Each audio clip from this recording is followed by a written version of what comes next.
Hello, I'm Chai Hofilenia. Today we will be talking to Baste Duterte, the youngest son of Rodrigo Duterte, who is currently the frontrunner in the presidential race. We will be holding elections on Monday, May 9, and there's really just a few days left. Thank you for joining us, Baste. First of all, I'd like to ask you about how it has been on the campaign trail. They say that you're a very shy person, but you've managed to join your father on the campaign trail. Why? How has it been? Well, yeah, that's true. I'm shy indeed, but alam niyo na, talagang I just felt the need to speak out because I take myself as an ordinary Filipino citizen. And you know, I feel what the common Filipino feels. So, How is it like to be the son of Rodrigo Duterte? Because he's usually depicted as a tough man, somebody who says papatayin ko kayo, and people imagine that he's a disciplinarian as a father. How is your relationship with him? As a father, how was he when you were growing up? it was normal. You know, when I get home, he tells me to study and sleep early. You know, those kinds of things. Like, hindi naman talang the type of person that he is on camera or dun sa valley. Hindi naman talaga ganun yung ano. Na ganun lang. Pagka may kasalanan, then we get punished. It's yeah. What kind of punishment? You know, the 90s kids, sinusuntok, you know, ganun. Mm. Pag may kasalanan lang naman. You're the youngest. Ikaw ba yung the favorite also of all? That's what people say. Uh, I don't know. I don't know. I can't really tell. He's also projected himself as a man who lives a very, very simple life. Did he try to impose those standards also on you, and was it difficult for you? Has it been difficult for you? Yes, it's very simple. And when I was younger, every time when some people complain, you know, medyo sometimes, you know, pag may ginawa ako na medyo di nagugustuhan ng tao, tapos umabot sa kanya, sinasabihan niya ako na mayabang ako. Don't do that because it's not because he's in public service, but you know, he wants me to be the way that he is also because he's my father. He wasn't medyo hesitant siya to run initially for president. What was your stand then? Did you want him to run? Did you prefer that he stayed in Davao and just be mayor? I did not want him to run. I don't know. We just masaya na kami with our the love of our family and friends in Davao. But he decided to run. Did you express support for him? Did he ask you to support him? No, yung when he run, yes, natawa na lang ako kasi tumakbo talaga eh. Uh, yung mga volunteers kasi, because I attended his first sortie out of Mindanao sa Tagaytay. Nangyari nun, nakilala ko yung some of the volunteers. So I couldn't just refuse them because they asked me to help my dad. O papa. Yeah. They told me to if I could help him. So sinabi ko, of course, yes. Kasi parang nahiya na rin ako. He's my father. And ito yung mga tao na tumutulong sa kanya out of, you know, pure volunteerism. And they spend their own money. So I just had to. Do you think he'll make a good president? Yes, of course. On the campaign trail, what did you learn, or what did you notice about his supporters? Because from here, what we've seen is wherever he goes, malaki lagi yung crowd. He has a very, very strong following.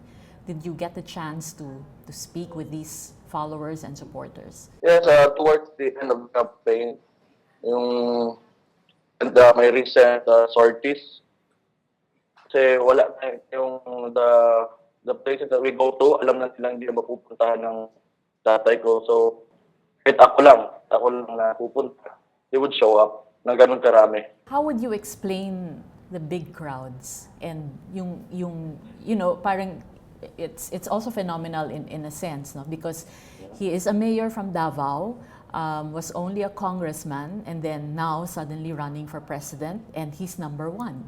Well, like I said, it's really unexpected. I did not expect it.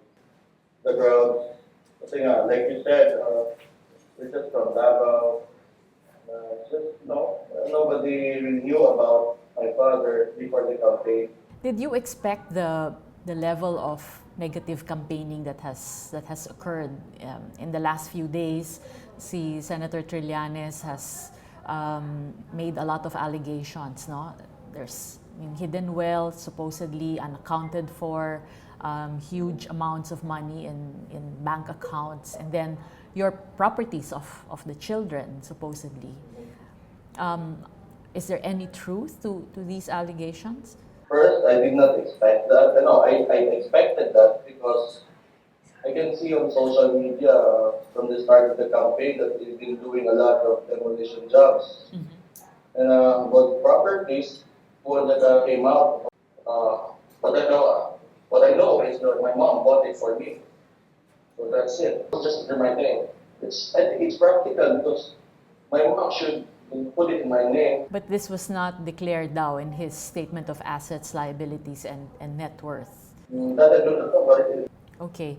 Are there other properties in Davao that, because that is also one of the allegations of Senator Trillanes, that you, the children, also have all these properties over there? So, totoo lang, hindi ko alam talaga. Hindi ko alam. Kasi before, apartment.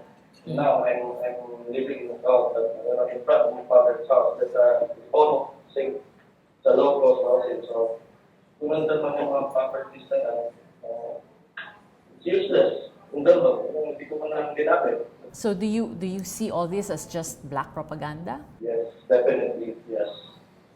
The people of Davao can speak for me.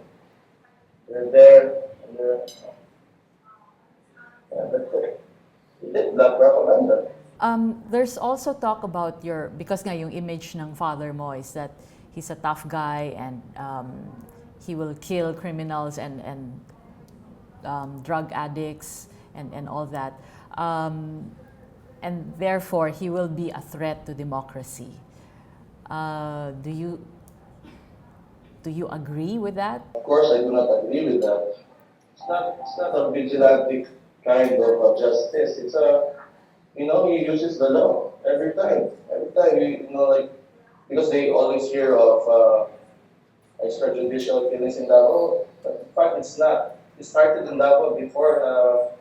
My father's opponents in politics, they made that story and literally, yun yung parang naging myth ng Davao, but it's not true. Mm-hmm. So it's the police enforcers who are, doing this. They're with the law and they're on. My dad is only implementing. Kasi naman yung mga police na yan, they don't want to get killed. They have to lalaban dapat sila. Mm-hmm. They have to protect themselves. So that's all of these negative stories, negative allegations against your father. Is it affecting you and the family? Not really. Kasi from the time I was born, yung tatay ko nasa politics na yan. So, sanay na ako. Paano kung manalo siya and he goes to Malacanang? Will the three of you and the youngest one, the little girl, join him in Malacanang? Paano yung hati nyo?